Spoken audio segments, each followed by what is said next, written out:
In 2014, a young couple in the United States, through in vitro fertilization, successfully gave birth to a healthy, chubby baby boy. The entire family was overjoyed. However, this joy did not last long and quickly turned into shock when an unexpected piece of information came to light.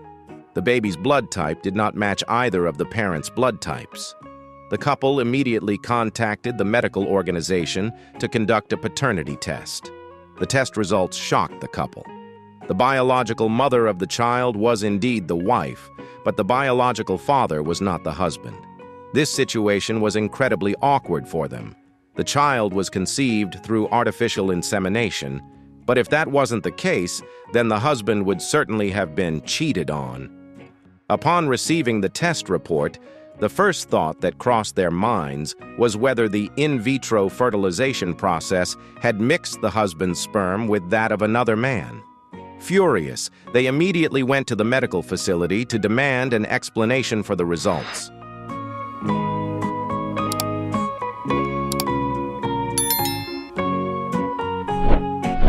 After receiving the test results, the young couple questioned the medical institution about the mistake. But at this point, the medical staff was also very confused. They insisted that there could not be any mistake because on the day the wife became pregnant, they were the only couple who came to the facility for in vitro fertilization, and the baby that was born was also white. Yet, the test results still could not explain who the father of the child was. Finally, when everyone ran out of ideas, Professor Burita, a geneticist from Stanford University, suggested the couple undergo a comprehensive genetic test to find the biological father. The couple entered the child's data into a database on a website called Ancestry and Me. This website is designed to help people find their family connections, with test results that not only provide a comprehensive analysis of their ancestry, but also reveal how much Asian or European heritage they have. It also uses genetic compatibility to help participants identify relatives. However, when the test results came back, the young couple could not accept the outcome.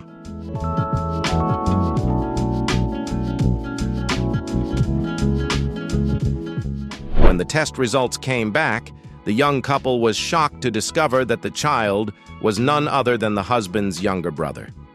Oh my, the situation immediately shifted direction, turning towards issues of morality, ethics, and family relationships. However, the man insisted that he did not have a younger brother in love. So, what exactly happened? Could this really be the case? As everyone was bewildered, Professor Meet Barry Starr said, "Don't rush to conclusions. Perhaps the situation isn't what it seems. Maybe this is just a strange phenomenon where a wife's body is carrying someone else inside her husband." So, what exactly is this phenomenon? Are you sure that you are the only one in your body? Today, let's talk about the chimera phenomenon in the human body. Hello, everyone. In 2002, a 26-year-old single mother went through what could be considered the most turbulent years of her life. She had just divorced her husband and was raising 2 children on her own. During the divorce, she was also pregnant, and the heavy economic burden and life responsibilities weighed her down so much that Lydia felt she could barely breathe.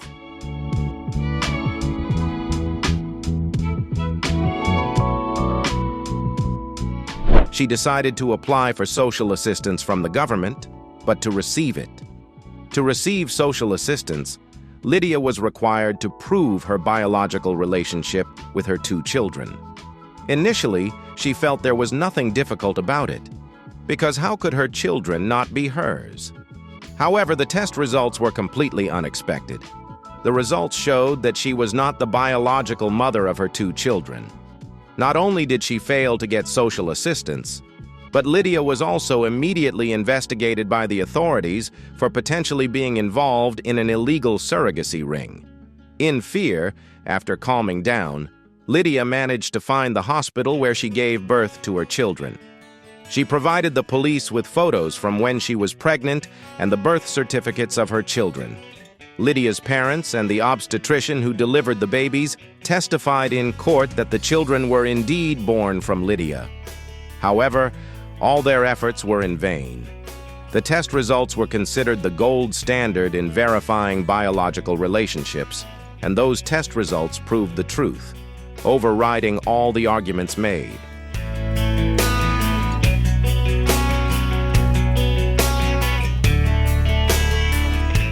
To eliminate the possibility of human error, the court, although many laboratories were set up to conduct multiple tests, the results remained the same. Lydia was not the biological mother of the two children. Lydia was then stripped of her parental rights. She couldn't understand what was happening. I was pregnant for 10 months, and the children aren't mine? Could there have been some mistake? But the test results clearly indicated that the father of the children was Lydia's ex-husband. The situation became even more bizarre as something else awaited in the background. When Lydia gave birth to her third child, due to caution, the court decided to supervise the entire birthing process at the hospital. As soon as the child was born, it was immediately taken for testing. However, the test results this time still did not match. Everyone witnessed the child being born from Lydia, so why didn't the results align? At this point, Lydia's lawyer decided to investigate the matter thoroughly. While gathering evidence, Mr. Alan Than Dow happened to come across a news report about a kidney transplant patient named in 1998. Karen Keegan, then 52 years old, had to undergo a kidney transplant due to kidney failure.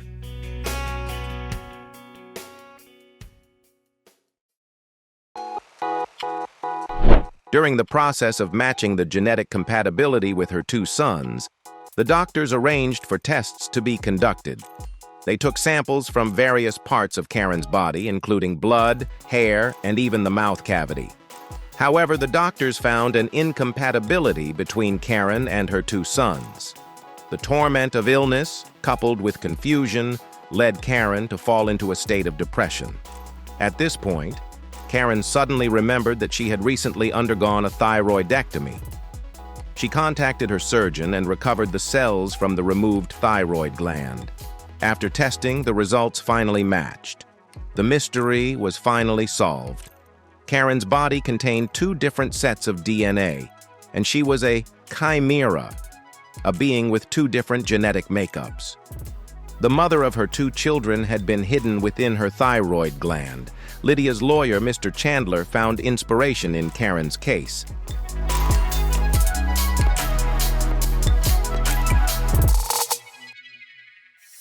After several rounds of testing and investigation, the doctors realized that the doctors discovered that although Lydia's DNA from her hair didn't match her child's, when they took a sample from her uterus, it completely matched her child.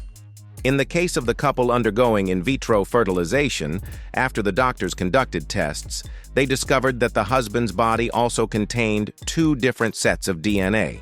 One of these DNA sets was hidden within the husband's reproductive organs and was, in fact, the DNA of the husband's son.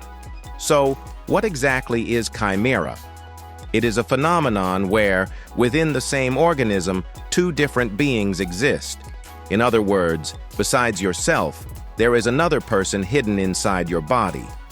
Chimera is a term from Greek mythology used to describe a creature that has the body of a lion, the head of a goat, and a tail that is a venomous snake. Later, scholars used the term chimera to describe the phenomenon of another being hiding within the body. The occurrence of chimera primarily happens when a mother is pregnant with fraternal twins.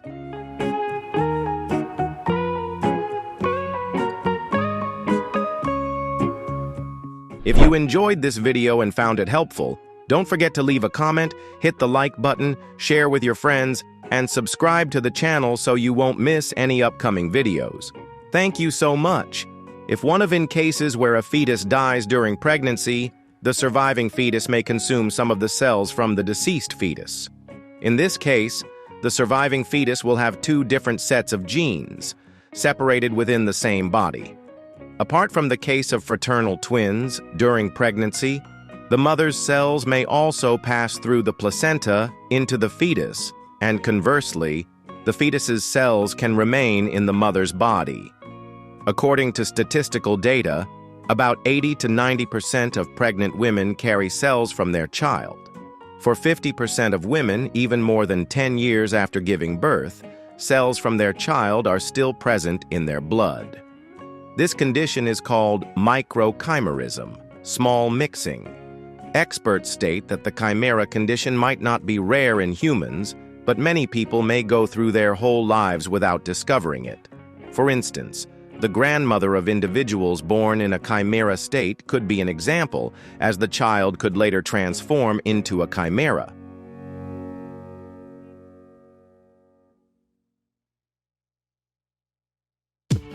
In 2014, a man living in the United States named Glycerin was diagnosed with acute myeloid leukemia and myelodysplastic syndrome.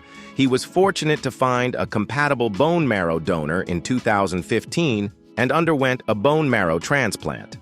The donor, a German living thousands of miles away in Madrid, had never met him before. The transplant surgery helped him extend his life, but at the same time, his body began to change. Normally, after a bone marrow transplant, the patient's blood type will change to match the donor's blood type. This happens because bone marrow transplants involve the transplantation of hematopoietic stem cells, and the patient's own hematopoietic stem cells will gradually be replaced by the donor's. As a result, the blood type will change, which is completely normal. If the blood type does not change, it may mean that the transplant was unsuccessful. A change in blood type has precedent in the immune system, where the patient's organs, muscles, and other areas of the body do not undergo changes.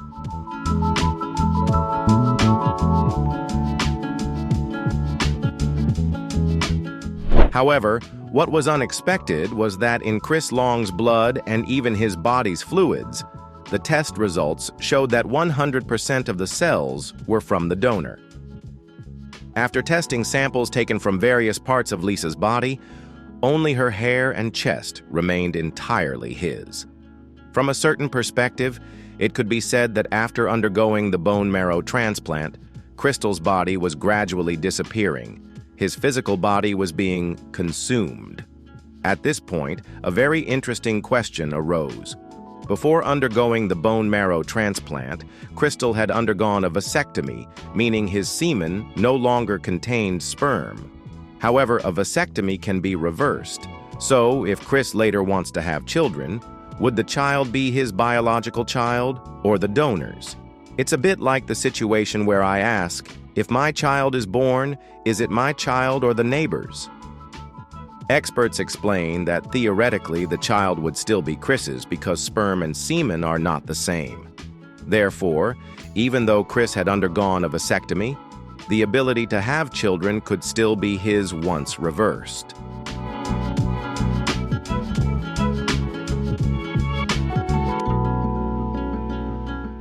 The vasectomy has caused Chris's semen to no longer contain sperm, allowing the DNA in his semen to be completely replaced by the bone marrow donor's DNA. Hematopoietic stem cell transplants usually do not affect the patient's genetic makeup, but since Chris did not reverse his vasectomy, this theory from the experts cannot be applied to his case. The phenomenon of chimera, where two different sets of genes exist in the same body, has created a significant challenge in the process of analyzing and investigating the case. In most cases, such analyses are considered definitive evidence by the police and prosecutors at a crime scene.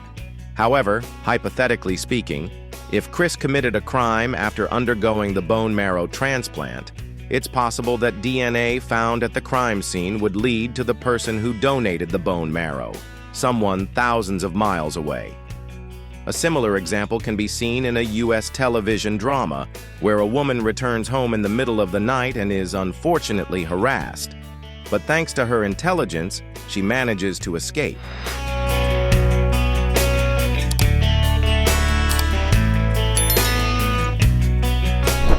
She was very brave in describing the entire process of the attack to the police and even managed to identify the suspect.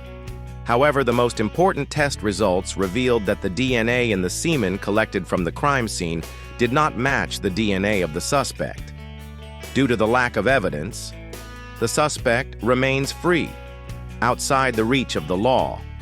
As you might have guessed, it turns out that the person was a chimera, with different body parts carrying different blood types. Based on this strange condition, they continued to commit crimes, believing they would never be caught. Previously, it was universally believed that such evidence was solid for solving the case, but some cases have caused concern about whether this condition can be considered conclusive proof in the legal system.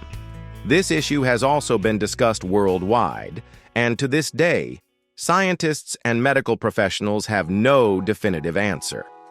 We all know that each individual has their own unique biological patterns, much like the genetic code of life, full of mysteries.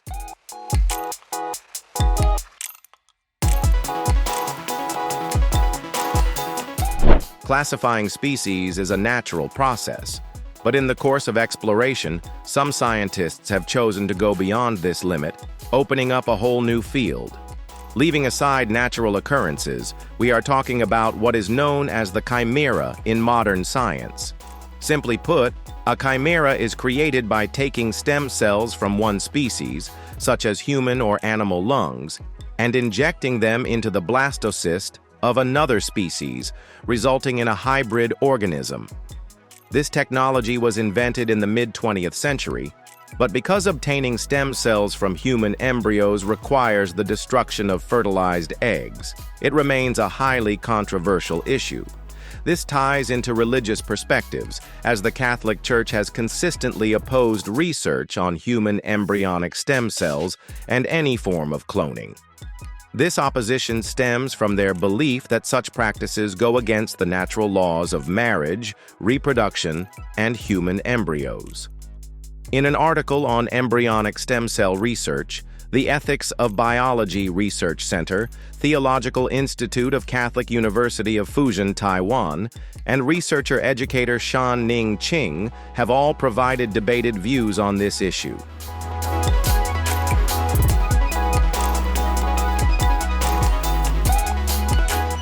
When discussing experiments with stem cells, whether the embryos are derived from in vitro fertilization or created by nuclear transfer, all of them involve the destruction of the embryo to obtain stem cells. This raises ethical concerns, as some believe that an embryo marks the beginning of an independent life. Therefore, in 2016, Japanese scientist Shinya Yamanaka introduced the concept of induced pluripotent stem cells, or iPS cells. iPS cells are created by reprogramming somatic cells into cells capable of differentiating and performing functions. This method of induction does not require the destruction of human embryos, thus alleviating religious concerns. Moreover, this method allows for the collection of a greater number of pluripotent stem cells. According to experts, with current technological advancements, humans can now create a chimera of the same type. For instance, creating a chimera between different species of mice has already reached a level where it can be done with ease. However, this is still prohibited and must comply with strict regulations regarding experimental transplantation.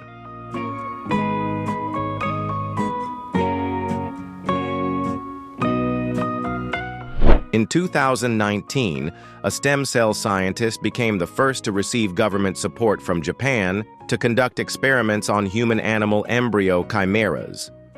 The scientist created animal embryos containing human cells and then implanted them into surrogate animals. This project was led by Professor Hiromitsu Nakauchi, who headed a research team from the University of Tokyo and Stanford University. His goal was to cultivate human cells within animal embryos, such as large mice, and then implant these embryos into surrogate animals. The ultimate goal was to grow animals with organs created from human cells, which could later be transplanted into human bodies. After a series of experiments, the results showed the development of organs. However, the research team did not want to stop there. They had an even bigger plan: to create a larger chimera between humans and animals, not limited to humans alone. This research project holds immense medical value, as scientists believe it could help build animal models for studying human diseases, thereby accelerating research into treatment methods and reducing the risks involved. If you enjoyed this video and found it helpful, don't forget to leave a comment, hit the like button, share with your friends, and subscribe to the channel so you won't miss any upcoming videos. Thank you so much.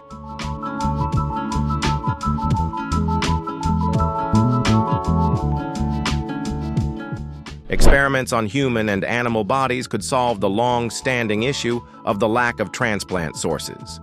However, when experiments involve human cells, it raises concerns about potential issues arising from these types of studies.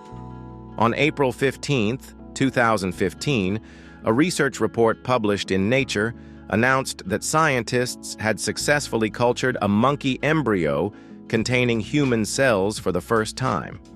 Leading this study was an American biologist who injected human stem cells into a monkey embryo and observed that both human and monkey cells divided and developed together in a petri dish. The results showed that at least 3 embryos survived for 19 days, and this success has sparked controversy among biologists. Some skeptics question whether it is truly necessary to use primate animals for such experiments. Other fields of study worry that experiments like this will lead to a public backlash. In fact, in 2016, the National Institutes of Health, NIH, lifted the ban on experiments involving the implantation of human cells into primate animals, which caused a split among the public and scientists regarding the ethics of such studies.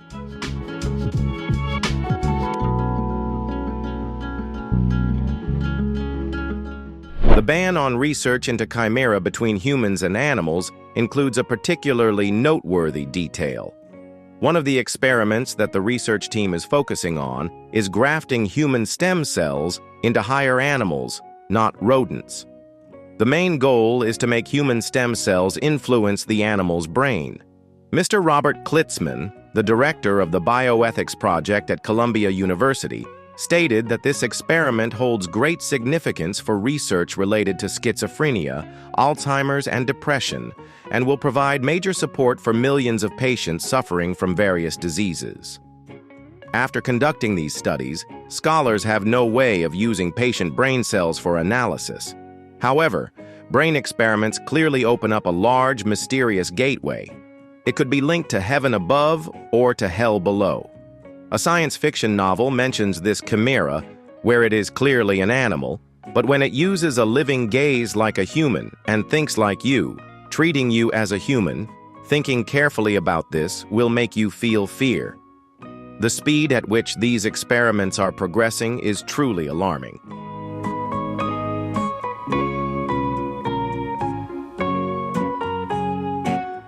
Opening this door, no one can bear what lies behind it, including scholars who are both concerned and eagerly anticipating the experiment. At the same time, they are calling for moral and ethical oversight in these matters. He argues that scholars must avoid situations where experimental subjects suddenly exhibit human traits during the research process. This issue touches upon ethics and, more seriously, challenges ethical standards in research. In fact, similar experiments have been conducted since the last century, with one of the most shocking experiments in the world. In February 1926, a biologist from the former Soviet Union, Ivan Pavlov, planned to carry out a highly controversial experiment. Pavlov, a specialist in artificial insemination, had created different hybrid species of animals. This time, he intended to experiment between monkeys and humans. This was an incredibly challenging experiment at a time when almost no one would have been allowed to perform such tests.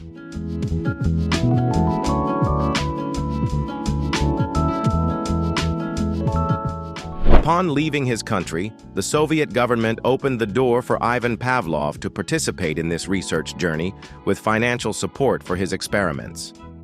After information about creating human-animal chimeras spread, many speculated that the Soviet government intended to create a super mutant soldier army.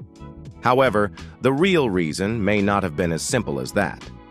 When Pavlov presented his proposal to the Academy of Sciences, he used a different justification to persuade the government. He described his crazy experiment as research to prove that humans evolved from apes. He emphasized that through conducting this experiment, he could fight against religion, something the Soviet government at the time was trying to eradicate effectively. Furthermore, he declared that the success of this experiment would not only enhance the Soviet Union's reputation in the field of science, but also provide a useful tool for anti-religion propaganda. During the experiment, Pavlov used artificial insemination methods to conduct his research.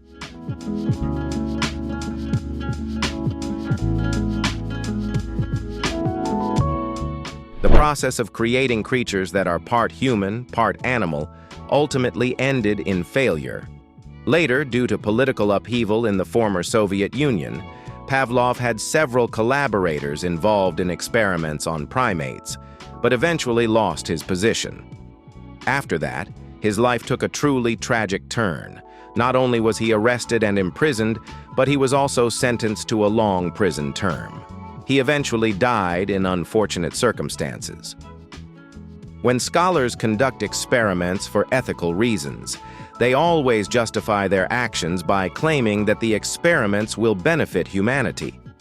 But ultimately, should experiments like these really exist?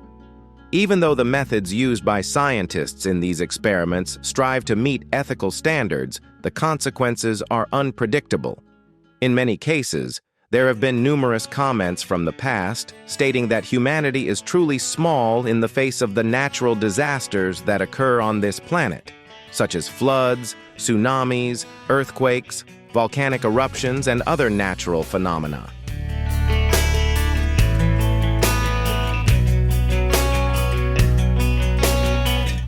Humanity cannot escape the laws of nature, so how could the laws of the universe, with their unchanging rules, be easily broken? I find this perspective to be truly accurate. Have you ever imagined that for a small ant, the water flowing from a faucet of a human being would be like a massive flood for them? In the same way, the water that nature and the universe unleash upon humans is perhaps also like that. The universe exists because of certain immutable laws, and they cannot be broken casually. If humans were truly created by a higher power, then shouldn't we reconsider the views and experiments of modern science today? Whether it is to create a chimera between humans and animals or to alter genes, isn't it because they lack faith in the existence of a higher power that they dare to undertake such experiments? However, how could efforts to break the laws of the universe possibly succeed? At the very least, this is reflected in the fact that the experiments have encountered various failures. Who wants to prove evolution? Pavlov himself is a living example. Of course, the surface reason might be that human technology is not yet advanced enough, but who knows what the future holds? Perhaps in the end, we will never truly understand. What do you think about this? Please share your thoughts in the comments below. And today, we will conclude here. If you found this video helpful, don't forget to share it with a friend. Thank you very much, and see you next time.